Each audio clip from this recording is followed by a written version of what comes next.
मानव का जीवन बिना युद्ध के संभव ही नहीं है। सबके जीवन एक युद्ध है, लड़ना है। लेकिन किसके लिए लड़ना है और किससे लड़ना है, यह बहुत जरूरी है। आप रिक्शे वाले से लड़ रहे हैं, ऑटो वाले से लड़ रहे हैं, आप खत्म है, आप कुछ नहीं कर पाएंगे जीवन में। हमारे दिल्ली के सीएम अरविंद केजरीवाल जी, वो हमेशा जो सत्ता में रहता है उसी से लड़ते हैं। तुम लड़ते किससे हो, यह बहुत इंपॉर्टेंट है। सौभाग्य न सब दिन सोता है, देखें आगे क्या होता है। क्योंकि जब तक तुम कमजोर रहोगे तुम्हारा शोषण होगा। तुम किसी भी जाति के हो, किसी भी धर्म के हो, क्या फर्क पड़ता है। जब तक तुम कमजोर हो, जब तक तुम डिपेंडेंट हो, तुम्हारा शोषण होगा। नियम है, नियम है, नियम। पराधीन सपने सुख नहीं, तुलसीदास यही तो कहते हैं। जो दूसरे के अधीन है उसको सपने में भी सुख नहीं है। पराधीन सपने सुख नहीं। एक पक्षी है रैवन, वो बाज के कंधे पे जाके बैठ जाता है और बाज शाहीन, पक्षियों का राजा है शाहीन, शेर के मुंह से गोश्त निकाल लेता है। शेर जब उसकी आवाज सुनता है तो शेल्टर मांगने लगता है, भागने लगता है। उसके कंधे पे जाके रैवन नाम का पक्षी बैठ जाता है। तो पता है बाज क्या करता है, अपनी उड़ान बढ़ाने लगता है, उड़ान। और जैसे जैसे उसकी ऊंचाई बढ़ती रहती है ऑक्सीजन लेवल कम हो जाता है, रैवन को भागना पड़ता है। अपनी ऊंचाई बढ़ाओ, इतनी बढ़ाओ कि जितने लोग तुम्हें दबाना चाहते हैं उनका दम घुटने लगे, वो खुद ही भाग जाए। अपनी सारी ताकत अपने में लगाओ और अपनी ऊंचाई को इतना बढ़ाओ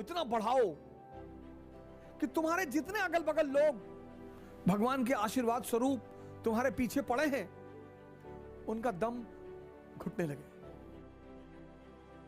लड़ाई सबको जीवन में लड़नी है। देखो 5 बजे उठ रहे हो, लड़ाई ही तो कर रहे हो।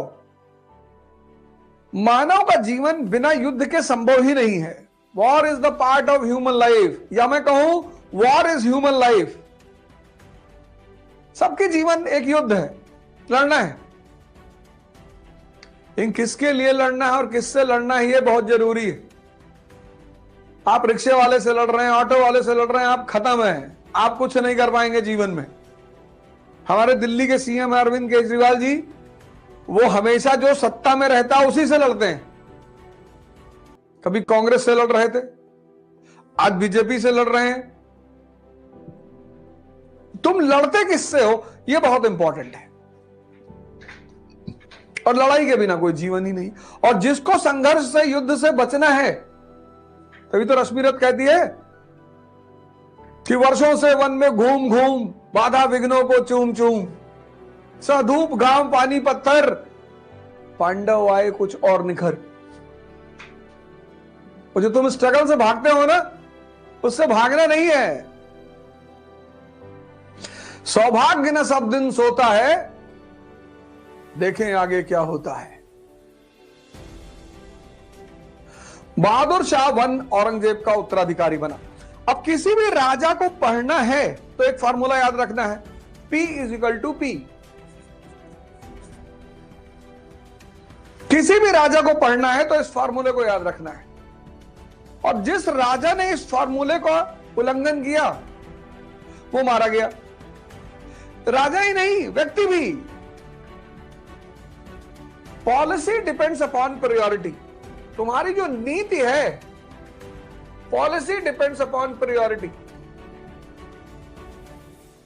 अब तुम्हारी जो नीति है वो प्राथमिकता के हिसाब से होनी चाहिए।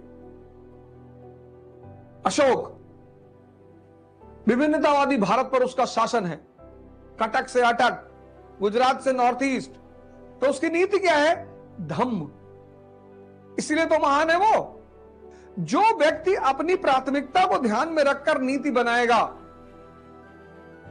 अब तुम विद्यार्थी हो और वो भी प्रतिस्पर्धी, कॉम्पिटिटर, योद्धा। विद्यार्थी तब भी ठीक, योद्धा, प्रतिस्पर्धी, कॉम्पिटिटर। और आईएएस की तैयारी करने वाला, अब तुमको हिंदू पढ़ना है 2 घंटा मिनिमम, तुमको 6 घंटे की अपनी शेड्यूल की पढ़ाई करनी है, 8 घंटा, यानी पर डे ये 8 घंटा तुम्हें देना ही देना है। और बाकी 4-5 घंटा डिस्कशन करना, सोचना, वॉक करना, एक्सरसाइज करना, ध्यान करना, यानी तुम्हारा जीवन में जीने का भी समय नहीं है। और एक ही साल की बात होती है, मैक्सिमम 2, तो 2 साल इन्वेस्ट करके अगर जिंदगी का 80 साल अच्छा हो जाए तो यार एलआईसी से भी अच्छी पॉलिसी है। अब इस प्राथमिकता में जब 8 घंटा तुम पढ़ना है, अब तुमने प्रेम कर लिया तो तुम्हारी प्राथमिकता ये थी नहीं, प्रेम गलत नहीं है, वो तुम्हारी प्राथमिकता नहीं थी, तुमने प्राथमिकता के विरोध में काम कर दिया, इसलिए तुम परेशान होने जा रहे हो। तुम प्रेम को दोष मत देना कि हमको लड़की बर्बाद कर दी, करती ही नहीं। जो जो एप्लीकेशन डालता है कि हमको बर्बाद कर दो, हमको बर्बाद कर दो, तो किसी किसी की इच्छा पूर्ति करती है। इसको बोलते हैं P=P। पॉलिसी किस पे डिपेंड करनी चाहिए? प्राथमिकता की। तुम्हें अपने जीवन की प्राथमिकताएं सेट करनी है, प्रायोरिटीज। मां बाप को धन्यवाद देना है। तुमको लगता है कि उनकी गर्ज है, कोई गर्ज वर्ज नहीं है। कभी सड़क पे किसी बच्चे को नंगे घूमते हुए देखना तो अपने मां बाप को याद करना कि पाल पोसे कम से कम इतना बड़ा तो कर दिए कि अब कुछ कर लो, नहीं तो अगर छोड़ दिए होते सड़क पे तब सोच के देखो क्या होता। इसलिए मां बाप का ऋण नहीं चुकाया जा सकता। उनकी फोटो ले आके मेज पे रख लो, ऊर्जा मिलती है। जब से तुम बॉलीवुड और हॉलीवुड के एक्टर और एक्ट्रेस की फोटो लगाने लगे तभी से तो डिप्रेशन में आए।